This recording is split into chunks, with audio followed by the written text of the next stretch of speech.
પંચાયતમાં પતિરાજ કેમ? અત્યાર સુધી અનેકવાર આપણે સાંભળ્યું છે સરપંચ પતિ, એટલે કે મહિલા સરપંચ હોય ગામના અને એમનો પતિ વહીવટ કરતો હોય અને આખું ગામ તેમને સરપંચ પતિ તરીકે ઓળખતું. આપણું ગુજરાત નારી ને માને છે, આપણું સંસ્કૃતિ આપણો દેશ માને છે અને નારી સશક્તિકરણના ભાગરૂપ જ અને મહિલાઓનું રાજકીય રીતે પણ પ્રતિનિધિત્વ વધે એટલે આપણા ગુજરાતમાં સ્થાનિક સ્વરાજની સંસ્થાઓ, મહાનગરપાલિકા હોય, તાલુકા પંચાયત હોય કે જિલ્લા પંચાયત, એની અંદર મહિલાઓને 50% આરક્ષણ મળે છે. 50% આરક્ષણ, 50% બેઠકો મહિલાઓનું પ્રતિનિધિત્વ વધારવા માટે આરક્ષિત રખાઈ છે. પણ હકીકત એ છે આજે પણ મહિલાઓ માત્ર ચૂંટણી લડવા પૂરતી છે. હદ તો ત્યારે થાય છે કે માત્ર ગ્રામ પંચાયત જ નહીં, જિલ્લા અને તાલુકા પંચાયતમાં પણ ચૂંટાયેલી મહિલા જનપ્રતિનિધિના સ્થાને તેમના પતિઓ વહીવટ કરે છે. દ્રશ્યો જોજો તમે, રાજકોટ જિલ્લાના દ્રશ્યો જોજો. રાજકોટ જિલ્લાની અંદર જિલ્લા પંચાયતના પ્રમુખ મહિલા છે, સાથે જ જિલ્લા પંચાયતના શિક્ષણ સમિતિના ચેરમેન પણ મહિલા છે. ગર્વ થાય આપણને, એ જિલ્લા પંચાયત માટે ગર્વ થાય કે ત્યાંના પ્રમુખ મહિલા અને પંચાયતની શિક્ષણ સમિતિની ચેરમેન મહિલા. પણ હવેના તમે દ્રશ્યો જોજો. હવેના જે દ્રશ્યો છે તે રાજકોટ ભાવનગર હાઈવે પર આવેલા ત્રંબા ગામના કસ્તુરબા તાલુકા શાળાના લોકાર્પણનો કાર્યક્રમ હતો. શાળાનું નામ શું? બાના નામથી, કસ્તુરબાના નામથી, બાપુના નામથી નહીં, કસ્તુરબાના નામથી. પણ એ કાર્યક્રમની અંદર, એ શાળાના લોકાર્પણના કાર્યક્રમમાં ઉદ્ઘાટન કોણ કરે છે? એક પણ મહિલા તમને દેખાતા હોય તો જોઈ લો. હકીકત એ છે કે શાળાનું ઉદ્ઘાટન કરવા માટે જે આમંત્રણ પત્રિકા છપાઈ હતી એની અંદર જિલ્લા પંચાયતના પ્રમુખ પ્રવીણાબેન રંગાણીનું નામ હતું અને એ જ રીતે એ નિમંત્રણ પત્રિકા આપ જોઈ શકો છો. શિક્ષણ સમિતિના, જિલ્લા પંચાયતની જે શિક્ષણ સમિતિ હોય છે તેના જ શિક્ષણ સમિતિના ચેરમેન અલ્પાબેન તોગડિયાનું નામ હતું. આ બંને નામ જુઓ છો. હવે તમે તસવીર જોજો, વિડીયો જોજો ઉદ્ઘાટનનો, તો ઉદ્ઘાટનમાં ક્યાંય પણ તસવીરમાં એ શાળાના લોકાર્પણ કાર્યક્રમમાં તમને ક્યાંય પણ એક પણ જગ્યાએ જિલ્લા પંચાયતના પ્રમુખ મેડમ નથી દેખાતા કે શિક્ષણ સમિતિના ચેરમેન મેડમ નથી દેખાતા. દેખાય છે કોણ? તો જિલ્લા પંચાયતના પ્રમુખ પ્રવીણાબેન જે છે તેમના પતિ શ્રીમાન સંજયભાઈ અને અતિથિ વિશેષ એવા શિક્ષણ સમિતિના ચેરમેન અલ્પાબેન તોગડિયાના સ્થાને તેમના પતિ મુકેશભાઈ તોગડિયા. ત્રંબા જે વિસ્તાર અંતર્ગત આવે છે તે રાજકોટ ગ્રામીણ છે અને રાજકોટ ગ્રામીણના ધારાસભ્ય પણ મને ગર્વ થાય છે ભાનુબેન બાબરિયા છે અને ભાનુબેન સતત જીતતા રહ્યા છે. મારી ગુજરાત સરકારની અંદર ભાનુબેન મંત્રી છે. બેનનું નામ સ્વાભાવિક રીતે નહોતું, કાર્યક્રમ એટલો મોટો કદાચ નહોતો, પણ એની અંદર હાજર કોણ રહ્યું? તો ભાનુબેનના પતિ હાજર રહી શકે, કાર્યકર્તા તરીકે રહી શકે, વિસ્તારના આગેવાન તરીકે રહી શકે. પણ જુઓ, રિબિન ખોલવાનો કાર્યક્રમ તમે જુઓ. સંજયભાઈ પ્રવીણાબેનના પતિ, પોસ્ટ તો જોઈ લો, પ્રમુખ પતિ અને ચેરમેન પતિ પોસ્ટ. આપ આ દ્રશ્ય જુઓ છો અને આ જ બતાવે છે કે આપણા ગુજરાતની અંદર નારી સશક્તિકરણની વાર્તા માત્ર પેપર પર છે, ચૂંટણી પૂરતી છે, બેઠક જીતવા પૂરતી છે. રાજકીય પક્ષો માત્ર કેમ કે રિઝર્વ બેઠક છે એટલે આપે છે. રોસ્ટરમાં આવતું છે કે જિલ્લા પંચાયતના પ્રમુખ મહિલા હશે એટલે મહિલા બનાવી દે છે, પણ મહિલાને મોકો મળે છે ખરો? તો આ એકમાત્ર દ્રશ્ય નથી, અનેક વાર જોયું છે. પ્રમુખની ખુરશી ઉપર તેમના પતિ બેઠા હોય ને એવું અનેક વાર જોયું છે. હું આ કાર્યક્રમ પૂરતી વાત નથી કરતો અને હું એટલે જ કહું છું, કોઈ હિસાબે આ ચલાવવું ના જોઈએ. ખુદ પ્રધાનમંત્રી કહી ચૂક્યા છે, ખુદ નરેન્દ્રભાઈ મોદીએ કાર્યક્રમોમાં કહ્યું છે આ પ્રથા બંધ કરો. અને એટલે જ આ મુદ્દાને હું હાઇલાઇટ કરી રહ્યો છું, આ મુદ્દે ચર્ચા કરી રહ્યો છું. ગીતાબેન કોંગ્રેસના પ્રવક્તા છે, ડૉક્ટર શ્રદ્ધાબેન ભારતીય જનતા પક્ષના પ્રવક્તા નેતા છે અને સંજયભાઈ રંગાણી જિલ્લા પંચાયતના પ્રમુખ જે છે મેડમ, એમના પતિશ્રી છે. સંજયભાઈ, આવું તો ના હોય ને મોટા ભાઈ, આવું તો ના હોય ને. સરકારી શાળા હતી ને સાહેબ, સરકારી શાળા હતી ને અને બેન પ્રમુખ બન્યા, બરાબર. આપણે ના બની શક્યા, રિઝર્વેશન હશે એટલે, બરાબર. તો પછી બેનને છૂટ આપવી જોઈએ ને. બેને જઈને રિબિન કાપે ને આપણે કયા અધિકારથી રિબિન કાપીએ? મને કહો. ના રોનકભાઈ, એમાં એવું છે કે રિબિન તો અમે કાપી જ નથી. અઠવાડિયા પહેલાં એવું થયું કે સ્કૂલનો કાર્યક્રમ થયો. 118 વર્ષની સ્કૂલની સ્થાપના દિવસે હતો અને સાથે સાથે નવી સ્કૂલ બની હતી એટલે લોકાર્પણ હતું અને સેટરડે હતો એટલે ફન સેટરડે કરીને આચાર્યએ બધે કાર્યક્રમ 3 ગોઠવેલા હતા. હવે મેડમના પ્રમુખ સ્થાને તે કાર્યક્રમ ગોઠવાયો હતો પણ 2 દિવસ પહેલાં PM કિસાન સન્માન નિધિનો કાર્યક્રમ આવ્યો અને માનનીય રાઘવજીભાઈ આપણા કેબિનેટ મંત્રી અને પ્રભારી મંત્રી અમારા રાજકોટ જિલ્લાના એમની કાર્યક્રમ આવ્યો એટલે પ્રમુખને પ્રવીણાબેનને ત્યાં જવાનું થયું અને ગામ લોકોનું અને અમે ભારતીય જનતા પાર્ટીના કાર્યકર્તા તરીકે સતત લોકોની વચ્ચે હોતા હોઈએ છીએ તો ગામ લોકોનું અને આચાર્યનું એવું આગ્રહ હતો કે આપ પધારો, બેન ના આવી શકે તો તમે આવો. એટલે અમે ગયા હતા અને રિબિન પણ અમે આચાર્યના હાથેથી જ રિબિન કપાવી હતી અને એનું શાળાનું લોકાર્પણ કરેલું હતું. મોટાભાઈ જો બે વાતો છે. પહેલી વાત, પ્રધાનમંત્રીનો કાર્યક્રમ જે હતો ને એ કાર્યક્રમ ફિક્સ હતો પહેલેથી, અચાનક નહીં ગોઠવાયેલો, નંબર 1. બીજું, શાળાના ઉદ્ઘાટનનો સમય થોડોક આગળ પાછળ કરી શકતા આપણે, પ્રભારી મંત્રી આવ્યા છે બરાબર. ત્રીજું, તમે કહ્યું અમે ભારતીય જનતા પક્ષના કાર્યક્રમ, ભાજપના રૂપિયા શાળા નહોતી બની. પ્રમુખ મેડમને એટલે બોલાવવામાં આવતા હતા ભાજપના નેતા તરીકે નહીં, જિલ્લા પંચાયતના પ્રમુખ હતા એટલે. અને મારો જે મુદ્દો છે આ જ છે, હું ફરીથી કહું, મારો મુદ્દો આ જ છે મોટાભાઈ. કહેવાનો મતલબ સમજો, મારો મુદ્દો આ જ છે. પ્રમુખની ઓળખ બનાવવા દો ને બેનની, બનશે બેન કરશે, બેન સારી રીતે ચલાવશે. અને પ્રમાણિકતાથી કહું, કમસે કમ જોવું હોય ને તો મારા કરતાં મારી પત્ની સારું જ શાસન કરી શકે, બરાબર. તમારા વિશે હું જાજુ નહીં જાણતો એટલે બહુ જાજી કોમેન્ટ નહીં કરું. આપણા કરતાં આપણા પરિવારની મહિલા ઘરનું શાસન સારી રીતે ચલાવે ને, ડિસિપ્લિનથી ચલાવે ને, બરાબર, વહીવટ કુશળતા છે જ, તો પછી એમના કેમ આગળ નહીં આવે? એવું આપણે કહીએ કે એમની જગ્યાએ મને મોકલે, આવું તો થોડું હોતું છે સાહેબ. કાલ ઉઠીને બોર્ડ મિટિંગ આવશે જિલ્લા પંચાયતની, તો એમાં એવું થશે કે બાકીના સભ્યોએ કીધું કે સાહેબ તમે આવો, બેન નથી તો નહીં. જે રોનકભાઈ, બોર્ડ મિટિંગથી માંડીને બધા જ સરકારી કાર્યક્રમમાં પોતે જ હાજર હોય છે. હું આ માત્ર ગામ લોકોના આગ્રહથી અને 2 કાર્યક્રમ એક સમયના સાથે હોય તો તેના હિસાબે અમે અચૂક હાજરી આપેલી.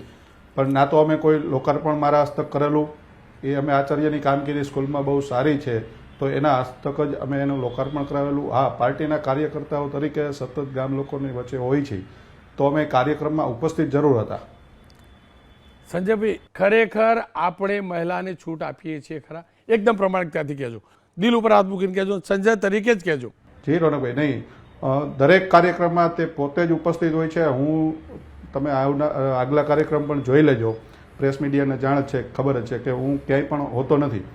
આવી રીતના ક્યારેક ડબલ કાર્યક્રમ હોય અને અમે આગેવાન તરીકે ત્યાં ઉપસ્થિત હોય, મેં ક્યારેય પણ કોઈ પણ જગ્યાએ પ્રમુખ સ્થાન લીધેલું નથી. સંજયભાઈ, બધાની વાત સાંભળો ને સંજય મોટાભાઈ, મારું માત્ર આ કાર્યક્રમ પૂરતી વાત નથી કરતો અને માત્ર તમારા પૂરતી વાત નથી કરતો હું, અને તમારા પક્ષ પૂરતી વાત નથી કરતો, તમામ પક્ષ અને તમામ પદ ઉપરની વાત કરું છું. સરપંચ, મહિલા સરપંચની જગ્યા એમના પતિ વહીવટ કરે, તાલુકા પંચાયતમાં આ ચાલે, જિલ્લા પંચાયતમાં ચાલે, કોર્પોરેટરમાં આ ચાલે, હું તો જાણું છું. પણ તમે ગ્રામીણ વિસ્તારમાં છો એટલે મારા કરતાં વધુ જાણતા હશો અને એટલે જ જાણું છું. ના, ખરેખર અત્યારે જે મહિલા હોદ્દેદારો છે જે જગ્યાએ, ત્યાં બધી જગ્યાએ તે પોતે જ વહીવટ કરતા હોય છે. પણ પતિદેવો અને મહિલાઓ હોવાથી કાર્યકર્તાઓનો અને બધા આગેવાનોનો એવો આગ્રહ હોય છે કે પતિદેવોને પણ આમંત્રિત કરતા હોય છે તો ત્યાં અમે એક કાર્યકર્તાઓ તરીકે ઉપસ્થિત હોઈએ છીએ. સંજયભાઈ, આપ જોડાયેલા રહેજો. મારી સાથે શ્રદ્ધાબેન જોડાયા છે. શ્રદ્ધાબેન, જો ખરેખર આવું હોય તો આ 50% મહિલા અનામતવાળી વાત ઉપર ખરેખર શ્રદ્ધા મૂકવા જેવું છે ખરું? એકદમ સાચું કહેજો.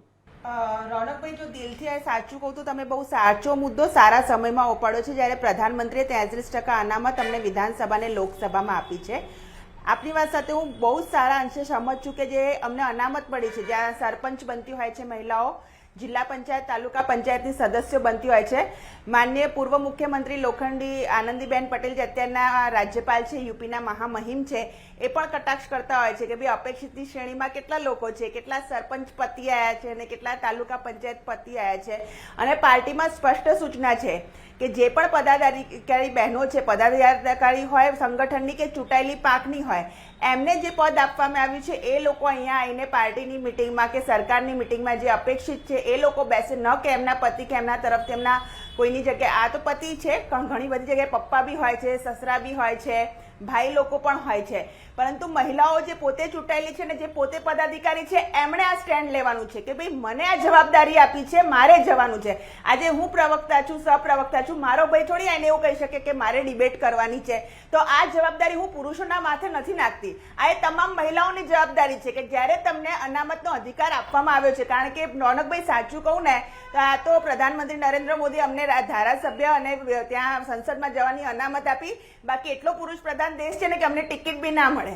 ભાઈઓનું અમુક ભાઈઓનું ચાલે ને તો તમને શું લાગે છે કે આ સ્થાનિક સ્વરાજમાં જો 50% ના આવ્યું હોત તો અમને લોકોને ટિકિટ અમારી બહેનોને મળી હોત. સરપંચનું બી જે ઇલેક્શન છે એટલે ઘણી બધી અમારી પણ જે છે. સદાબેન, હવે જો આ તમારો પક્ષ હોય કે ગીતાબેનનો પક્ષ હોય, કોઈ પણ પક્ષ, એ જ મહિલાને પાછી ટિકિટ આપે કે જેનો પતિ પોલિટિકલી મજબૂત હોય, જીતી શકે એવો હોય. આ પણ તો તકલીફ છે. એ મહિલા થોડી ઘણી સશક્ત છે, જાતે જીતી શકે એવી, તો એને નહીં આપવાની. પણ કોઈ મહિલાનો પતિ ગામમાં વગ ધરાવે છે, વિસ્તારમાં વગ ધરાવે, તો એ પહેલો. આ પણ તો હકીકત છે.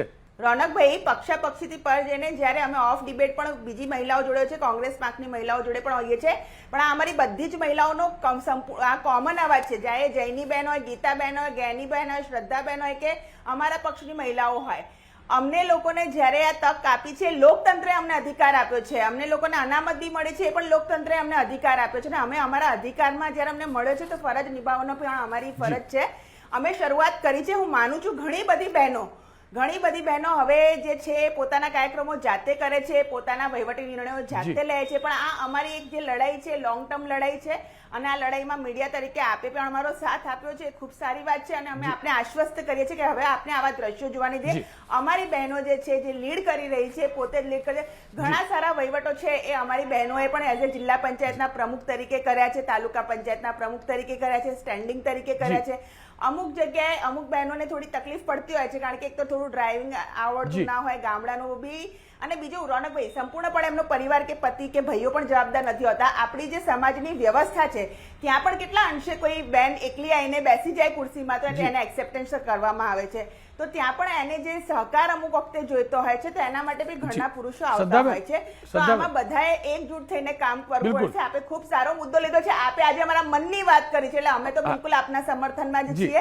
શ્રદ્ધાબેન સાંભળો ને, જો આટલું બધું તમે કહ્યું તો આ સંજયભાઈની વાત તમને ડાયજેસ્ટ થાય ખરી? સાચું કહેજો, પક્ષ ભૂલી જાઓ, સંજયભાઈની વાત ડાયજેસ્ટ થાય? તો સંજયભાઈ હોય કે બીજા મારા ભાઈઓ હોય કે જે પણ હોય, રોનકભાઈ, હું બધાને એ જ કહેવા માંગુ છું કે અમે સક્ષમ છીએ, અમને અમારું કામ કરવા દો. અમારે તમારા સમોવડી બી નથી બનવું, અમારે નીચે ઉપર ક્યાંય નથી જવું. તમને જે બુદ્ધિ ભગવાને આપી છે એ જ અમને લોકોને પણ આપી છે. અમે લોકો આદિ અનાદિકાળથી કામ કરતા રહીએ છીએ. ખાલી શારીરિક રચનામાં આપણે બધા એકબીજાથી અલગ છે, સ્ત્રી અને પુરુષ. બાકી એ સિવાય ભગવાને બધાને બધું સરખું જ આપ્યું છે. અને અમે અમારો વહીવટ જે છે ખૂબ સારી રીતે કરી રહ્યા છે. અમારે જે એક રાજ્ય છે જેમાંથી મેં તમને કીધું કે લોખંડી મહિલા મુખ્યમંત્રી આનંદીબેન પટેલનો વહીવટ બધા જ જાણે છે કે કેટલા સારા અને સ્ટ્રોંગ એડમિનિસ્ટ્રેટર હતા. તમે રાજકોટ છો ને, તો આપણા પ્રમુખ મેડમને કહેતા આવજો કે બેન ગમે તેની બેઠક હોય, પ્રમુખ તો તમે જ છો, ગામવાળા ગમે તે કે સક્ષમ છે તો લઈ લેશે ભાઈ. એટલે આ ભાઈએ નહીં જવા દીધા, સાચું કહો, નહીં જવા દીધા.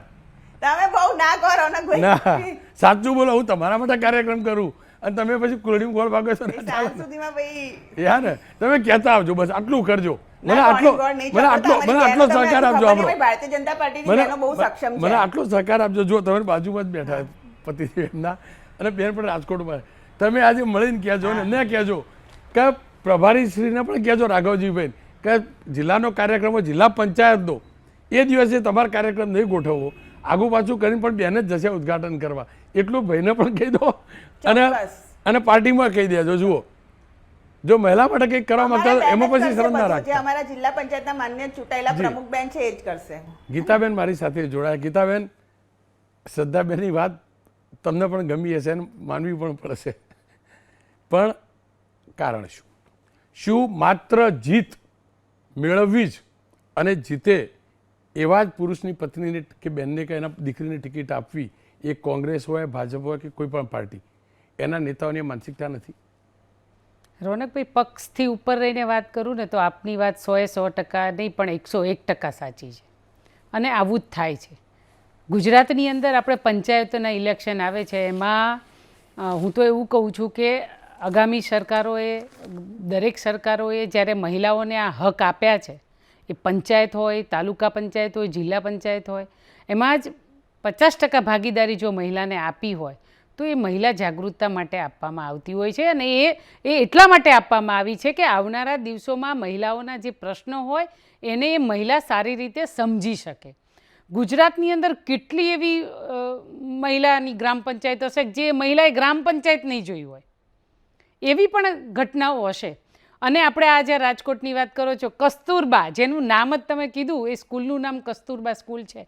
એની અંદર આપણા બંને પ્રવીણાબેન અને અલ્પાબેન, એમાંથી નહીં ને પણ એમના પતિઓ હાજર. પણ એ આમ જોવા જઈએ ને તો ગુજરાત માટે ખૂબ દુઃખની વાત છે. અને એઝ એ મહિલા તરીકે મને પોતાને પણ દુઃખ લાગે કે કોઈ પણ મહિલા ચૂંટાઈને આવતી હોય અને કોઈ પણ મહિલા એ ચેર પર બેસતી હોય, ચેરપર્સન બેસતી હોય, તો ચેર પર મહિલા ન બેસતી હોય અને તમે સ્ક્રીન પર બહુ સરસ મજાનું ચિત્ર બનાવ્યું છે અને એ ચિત્ર મને ખરેખર આમ આકર્ષી રહ્યું છે કે વહીવટ કરવા માટે હર હંમેશા પતિઓ જ આગળ આવતા હોય છે. અને ખાસ કરીને મેં એવી ઘણી બધી જિલ્લા પંચાયતો જોઈ છે કે જેની અંદર વહીવટો બધા પતિઓ જ કરે છે. અને આ રાજકોટમાં પણ આવી રીતે બન્યું છે ને એવી અસંખ્ય વાર અલગ અલગ જિલ્લાઓમાં, જામનગર જેવા અને જૂનાગઢ જિલ્લાઓમાં પણ અસંખ્ય વાર બન્યું છે. પણ આમાં મહિલા પ્રમુખ બંને છે, છતાંય આવી ઘટના બને છે તો એ મહિલા પ્રમુખે પણ આનો વિરોધ ઉઠાવવો જોઈએ. એટલે એમને નથી બોલ્યા એ જ બહુ મોટી ચૂક છે. પણ મારો કહેવાનો ભાવાર્થ એ થાય છે કે ચોક્કસ આમાંથી બહાર નીકળી અને જો આ મંચ પર જ્યારે સીટ પર મહિલા બેઠી હોય તો મહિલાના પ્રશ્નો ઉઠાવવાની વાત આવશે ત્યારે તો એ પતિઓ બેઠા હશે એના ખુરશી પર, તો મહિલાઓની વ્યથાને સમજશે કોણ? આપણે એવી બધી મહિલાઓના ઉદાહરણ અહીંયા આપીએ તો ઓછા પડે. સોનિયા ગાંધી લઈ લો તમે, ઇન્દિરા ગાંધીનું ઉદાહરણ કેટલું સૌથી મોટું છે. બહુ સરસ રીતે દેશ પણ ચલાવી શકે એવી ક્ષમતા એ મહિલાઓમાં હોય છે. પણ મને કંઈ ખબર નથી સમજાતી કે આવી રીતે આ પતિઓ જ્યારે મહિલાઓ પર હાવી થઈ જતા હોય અને રીબીનો કાપવા જતા રહેતા હોય છે, એ ખૂબ દુઃખની વાત છે. પણ આ ટિકિટવાળી વાત તો કહી દો, સાચું કહેજો, એકદમ ટિકિટવાળી વાત કહેજો. બિલકુલ સાચી વાત છે, હું સ્વીકારું છું. જાણી જોઈને એવી જ મહિલાને ટિકિટ આપે ને. બિલકુલ સાચી વાત છે, એવું જ કરવામાં આવે છે. મહિલા કાર્યકર્તાઓ કોંગ્રેસના હોય, ભાજપના હોય, તો એ મહિલા કાર્યકર્તાઓ મહિલાઓના પ્રોગ્રામમાં, વિરોધોમાં, ઘર પરિવાર છોડીને પાર્ટીઓમાં સતત ટાઈમ આપતી હોય અને જ્યારે મહિલાઓમાં ટિકિટ આપવાની થાય તો ચોક્કસ આ અન્યાય મહિલાઓ સાથે થાય છે. એ 100% હું સ્વીકારું છું. શ્રદ્ધાબેન, 50-60% તો સ્વીકાર લો, તમારે ત્યાં પણ આ જ હશે. ખરેખર તો 100% આવું થાય. રોનકભાઈ, મેં તમને કહ્યું ને કે ફક્ત જે અમારી લડાઈ છે લાંબી છે, અમે લોકો મહિલાઓ તરીકે લડીશું પક્ષાપક્ષીથી ઉપર જઈને.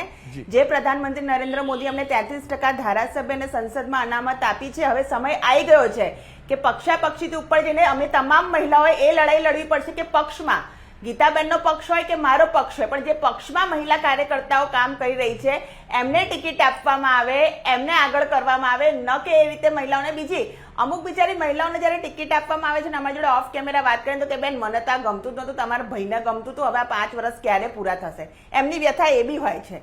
એટલે જે લોકો દિલથી આમાં કામ કરી રહ્યા છે, જે મહિલાઓ રિયલમાં મહિલાઓના પ્રશ્નો ઉપાડવા માટે સક્ષમ છે, આવે છે, બોલે છે, એવી મહિલાઓને જ આ તક મળે એના માટે તમારા આવાજ સાથે અમે અને ગીતાબેન સુરમાં સુર પુરાવીએ છીએ.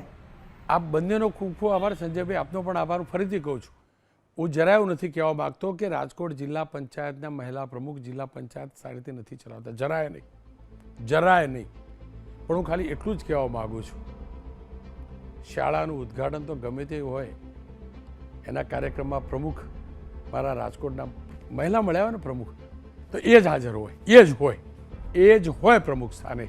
અતિથિ વિશેષ મહિલા નાગરિક શિક્ષણ સમિતિના ચેરમેન છે ને, તો એ જ હોવા જોઈએ. હું ફરીથી કહું છું, માત્ર દેખાડો ના કરશો મહિલા અનામતનો. જ્યારે સંવૈધાનિક રીતે મહિલા અનામત 50% આપી છે તો મહિલાને મુક્ત મને કાર્ય કરવા દો. પૂરો વિશ્વાસ મૂકો, પૂરો ભરોસો મૂકો, એમની ક્ષમતા ઉપર ભરોસો મૂકો. તમારા ઘરનું સારામાં સારું બજેટ બનાવી ઘરનું જે મેનેજમેન્ટ કરી શકે છે તો સ્વાભાવિક રીતે જ તમારા અને મારા કરતાં વધુ હોશિયાર, શાર્પ અને ફોકસ હોય. તમને ટિકિટ મળે છે, તમે પુરુષ છો, લડો, જીતો, ચૂંટણી પદ પણ મેળવો. પણ જ્યારે તમારી પત્ની, તમારી બહેન, તમારી દીકરીને ટિકિટ મળી છે અને એ જીતી છે, એને પદ મળ્યું છે, તો એ જવાબદારી પણ એની છે, એ અધિકાર પણ એનો છે. અને ઇતિહાસ જોઈ લેજો, સરદાર પટેલ સરદાર એટલે બન્યા કે એમની પુત્રી છે ને એ મણિબેન હતા. મણિબેન હતા. સરદારે મણિબેનને શું આપ્યું મને ખબર નથી, પણ મણિબેને વલ્લભભાઈ પટેલને સરદાર બનાવવામાં સૌથી મહત્વની ભૂમિકા ભજવી છે. ઇન્દિરા ગાંધી, મજબૂત મનોબળવાળી iron lady. Anandiben Patel, best administrator. કોઈ પણ અધિકારીને પૂછ્યો ને તો કહેશે કે ના, બેનથી બધું સારું એડમિનિસ્ટ્રેશન કોઈ ના ચલાય. બેન શબ્દ જ નીકળે છે ને, બસ હું આ જ કહું છું. બહેનોને મુક્ત મને કામ કરવા દો. એમને મળેલી સત્તા, એમને મળેલી જવાબદારી એમની છે, તમારી કે મારી નહીં.